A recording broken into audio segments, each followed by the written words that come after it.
One of Trump world's favorite hobby horses as of late is the idea that President Trump deserves the Nobel Peace Prize, or what his press secretary calls the Nobel Peace Prize. And, you know, maybe they're onto something. Because according to President Trump, he's solved 6 wars since he returned to office. Well, it was 6 on Monday, and then on Tuesday it was 7. And anyone who ends a war in 24 hours maybe does deserve a Nobel Peace Prize, or at least a ticket to the pearly gates of heaven. You know, I've solved 7 wars. We ended 7 wars. I want to try and get to heaven if possible. I'm hearing I'm not doing well. I hear I'm really at the bottom of the totem pole.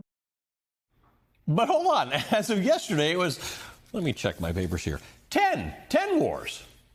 I settled 7 wars, and actually, if you think about pre-wars, add 3 more, so it would be 10. Okay, a lot of WTF moments here, because WTF is he talking about? And WTF is a pre-war. And please note that he was wearing a hat that says Trump was right about everything, which is altogether too many words for a cap.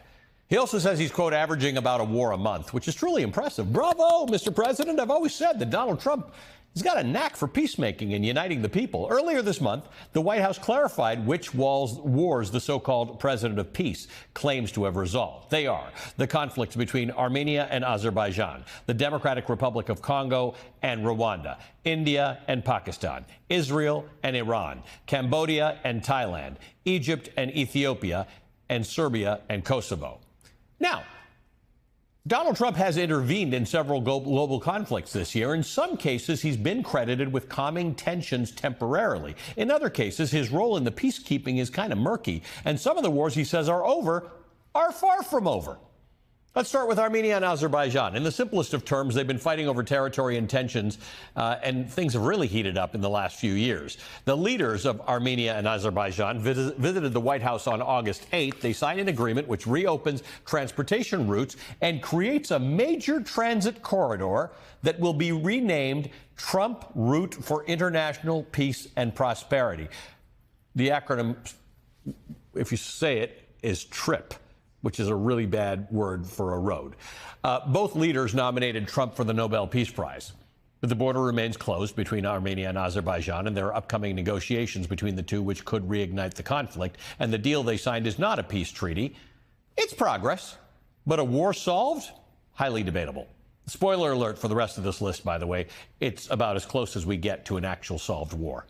Let's move to the Democratic Republic of Congo and Rwanda. Rwandan forces were providing military support to the M23 rebel group fighting the Congolese military. In June, Trump hosted 2 top diplomats from both nations to sign a peace agreement following negotiations that were aided by the government of Qatar. But this conflict is still very much ongoing.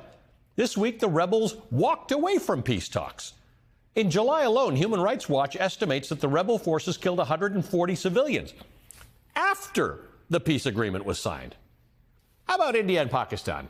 In May, the long-standing rivals saw 4 days of fighting in the disputed Kashmir region. Trump announced that the two countries had agreed to a U.S.-mediated truce.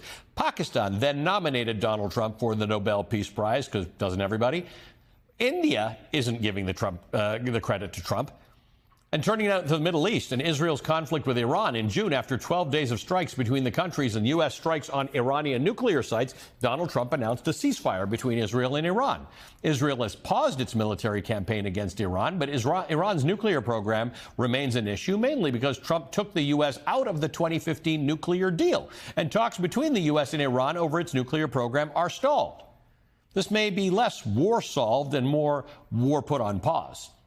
Let's go to Cambodia and Thailand. In July, dozens were killed and more than 300,000 were displaced when intense fighting broke out over a border dispute. At the time, Trump was discussing trade deals with dozens of countries, and he essentially threatened to stop trade talks with Cambodia and Thailand if they didn't stop fighting. It worked, I guess.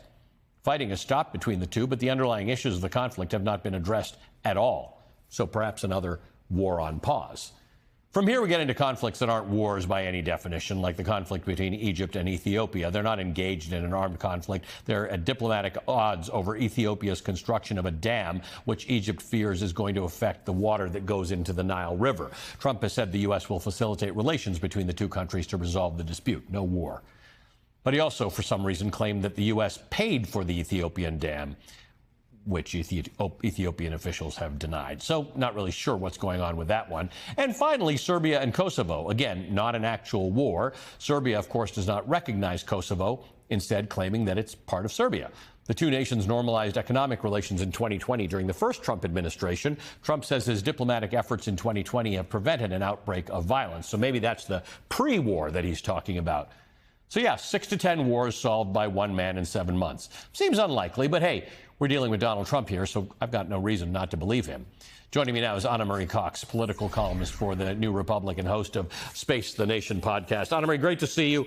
You know, the worry here is not that it's ludicrous, and his claims are ludicrous, and his press secretary says them. It's that world leaders are figuring this out, right? They're figuring out the way you get anything done with Trump is he sort of talks to you for 8 minutes about something, and then you nominate him for the Nobel Peace Prize, and you legitimize this nonsense. That's exactly right. And I think we also need to emphasize here something you brought up, which is that none of this is about peace, right? Right. This is about either deal making or just Yep. hitting pause long enough to get a photo op to put in a gold frame to put in his ugly office. You know, he is not thinking about building relationships. He's not thinking about the world order. He's not thinking about growing the global village. He is thinking about his own interests, and he's jumping into conflicts he doesn't understand.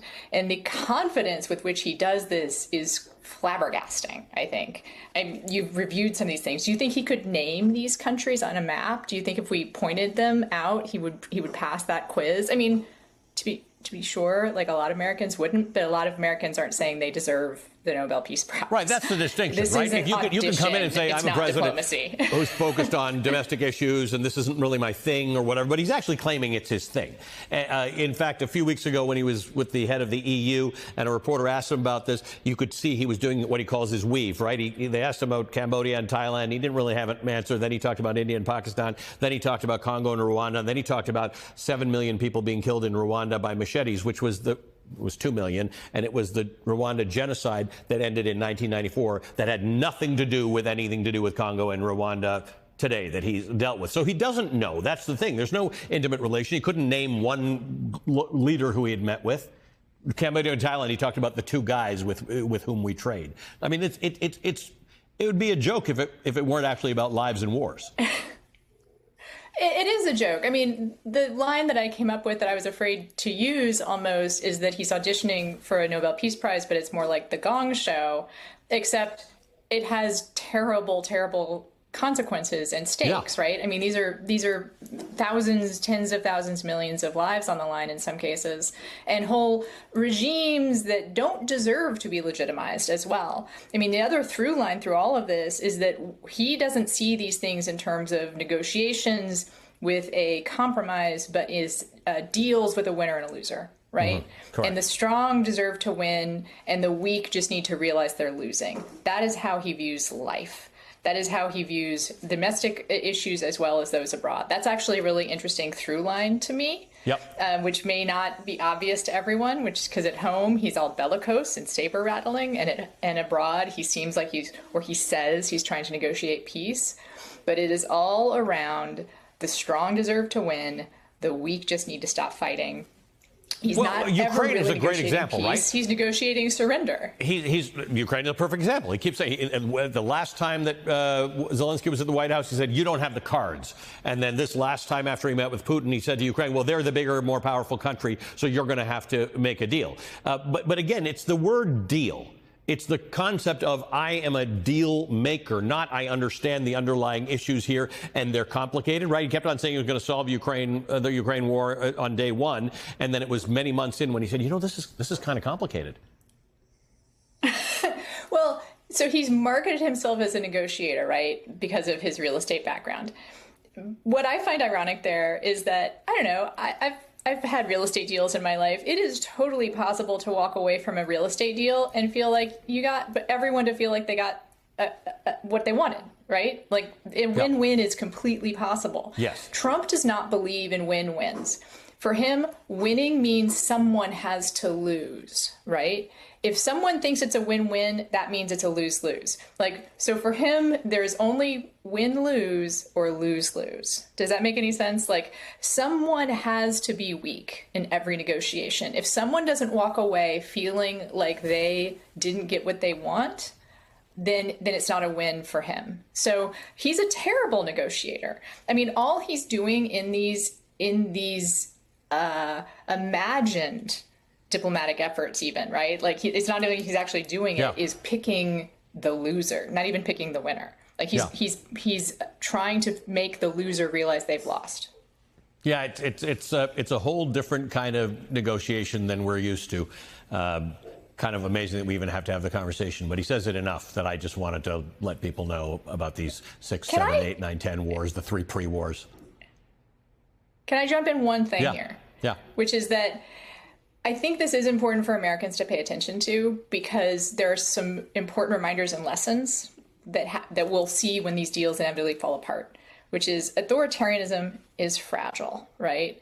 Oligarchy is fragile. History shows us this, that resistance is more resilient than tyranny. I don't know, you've seen my wallpaper. I love Star Wars, my favorite show, Andor. Tyranny requires constant effort. It breaks, it leaks. Authority is brittle. Oppression is the mask of fear.